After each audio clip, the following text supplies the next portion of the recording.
Today in the lab, we were looking at some Muay Thai. Specifically, we're looking at one of my favorite fighters in Muay Thai, NONG-O, who recently was one of the most dominant fighters in the world. I'm just gonna look at this particular fight that I never saw before, and look at some of the interesting tactics and techniques he's using. Let's go.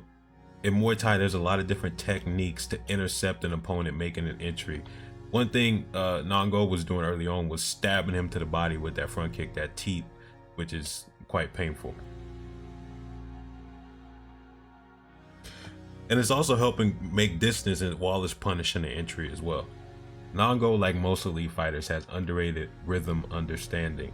So here, when he misses the leg kick, normally you reset, but instead of resetting, he takes that time to launch the body kick that lands. So he knows how to play with expectations and rhythm to land shots that opponents don't expect. One thing he was consistently doing as well is feinting before he does a real attack. So he feint, and when he steps in on this attack, he raises his knee, making his opponent think either he's throwing a knee or a kick to the body or the legs. And so his attention isn't focused there, and he knows that, so he jabs up top. So he brings the attention low and goes up high. He's gonna do the same thing here. This time he steps in with a power shot. And his opponent is thinking something else is coming, and he times him, and his opponent tries to counter, but he does a good job bringing up that arm to parry and catch that shot. And after NONG-O mounts an attack to the legs, he starts bringing it up to the head, because he notices, like in that last example, that he's bringing up that leg most times, expecting leg kicks. His opponent does a good job mostly pulling away from that shot. This is an example of high IQ, so he recognizes that the head kick by itself with no setup isn't really gonna work. So immediately, a few seconds after, he throws a tapping leg kick, attention down low. When his attention's down low, he instantly brings it up top. So he sets it up rather than just throwing it by itself.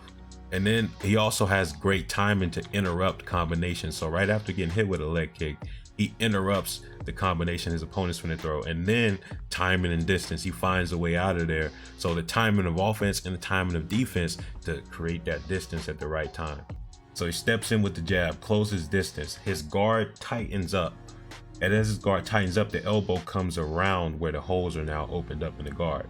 But normally you throw left, right, alternating combinations, but instead he keeps that same side and attacks with the right again as his opponent is trying to counter, and that's what catches him off guard and drops him and hurts him bad. On top of that, in boxing we often say straight punches beat looping punches, stuff like that. Well, in this circumstance, in Muay Thai, on the inside, in tight, those short elbows beat tight hooks, which is what happened right there. If you like the content, like the video. If you want more, subscribe. Let's get back into it. One thing I don't talk about enough is defense, but here I'll give an example of having active defense rather than just sitting there in a high guard. So NONG-O, when he gets his leg grabbed, is kind of stuck in place for a little while, and so his opponent's closing the distance, and so he tries to go into a high guard. His opponent tries to grab that high guard so he can throw stuff through it, but NONG-O instantly starts adapting. He changes that high guard into a long guard, and then he starts framing and posting and putting out traffic to catch any shots coming through. So that's instant adaptation to not get bullied in that circumstance, all while moving backwards too and pulling back and all that, staying balanced. Then when it comes to high guards though, his is very strong. As you see, he eats a spinning elbow and just bounces off his guard. And then later on in the fight, rather than being defensive in response to the blitzes of his opponent, he starts countering while moving backwards. So opponent's closing the distance, he plants, lands that right hand over top, and then he's still defending himself, still has that guard up, still pulling back. And this sequence is kind of something similar to what you would see in boxing. His opponent's coming forward, trying to blitz, trying to close the distance. He's countering off the back foot. But then what does he do in boxing? We call it duck and smother. He gets underneath, he closes the distance, and he wraps up to stop any offense. So NONG-O's been throwing his high kick, and his opponent pulls back and drops down. NONG-O noticed this and he adjusts. So after he throws the high kick, he keeps stepping forward to close the distance, and his opponent also tries to throw a leg kick. So he's off balance from the pull back, but he's also off balance from the leg kick. NONG-O drops an elbow down on his chest that catches him in that off balance position, puts him on the ground.